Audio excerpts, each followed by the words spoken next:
Brad is here. Temperatures kind of steadily holding for us. Yeah, we are going to see some really mild temperatures over the coming days. In fact, it's going to be a pretty warm stretch of weather through the weekend before we see these dramatic cool downs. So let's start with what's going to happen going into the next couple of days. Wrong graphic there. I don't know what's going on with our computer, but we'll start at the top here and show you the view outside quickly. As we take a look at the impacts going into tomorrow, we're certainly going to see that potential for another chilly morning, definitely a warm afternoon, but the weekend warm and breezy all the way around.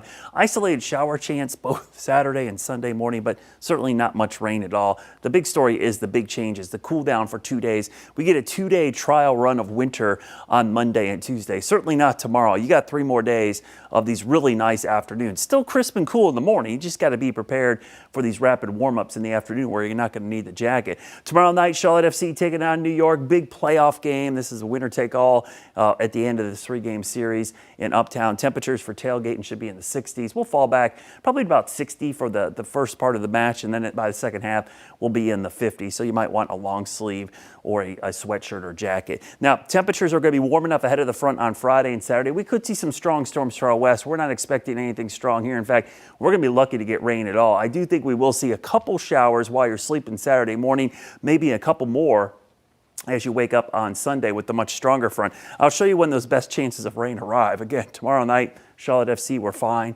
Overnight, you see that right through the morning hours.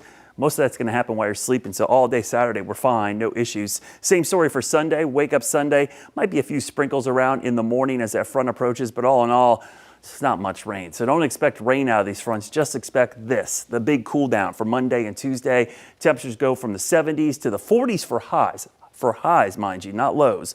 We'll be in the 40s. So this dramatic cool down definitely going to make it kind of brutal out there. Wind chills will be an issue. So grab the winter gear, the coats, the scarves, the hats, and certainly probably the first time for many folks to have the furnace cranking up for a couple days in a row. Make sure it's ready to go, and those carbon monoxide and smoke detectors have their batteries and ready to go.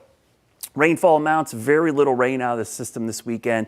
The bigger story will be the cold temperatures, and we will see likely our first hard freeze of the season as well. So that's going to put an end to the growing season. A little bit behind schedule for the first freeze, but pretty close. Typically around November 8th is when we see it, so it's almost exactly on schedule. You'll see there will be some snow on the backside of this second front as we go into Sunday night and Monday. Not much anywhere except for the northwest facing slopes of the mountain, so those areas in the Smokies, Beach, and Sugar Mountain. Could see a dusting for Banner, Elk, Boone, and Jefferson, but for the most part, it's going to be the highest of elevations as we get into the part of the weekend. Now, as we look at the weekend, you can see that cold front arrives Sunday night. These are the wind chill readings. To me, the cold will be the much bigger story because with the gusty winds, we could see wind chills by Monday and Tuesday in the teens and single digits in the mountains. This weekend, though, enjoy it. Soak it in while you can. Mid-70s for Saturday and Sunday. Your Jerry Hunt Supercenter 7-day forecast shows that big drop for Monday, Tuesday.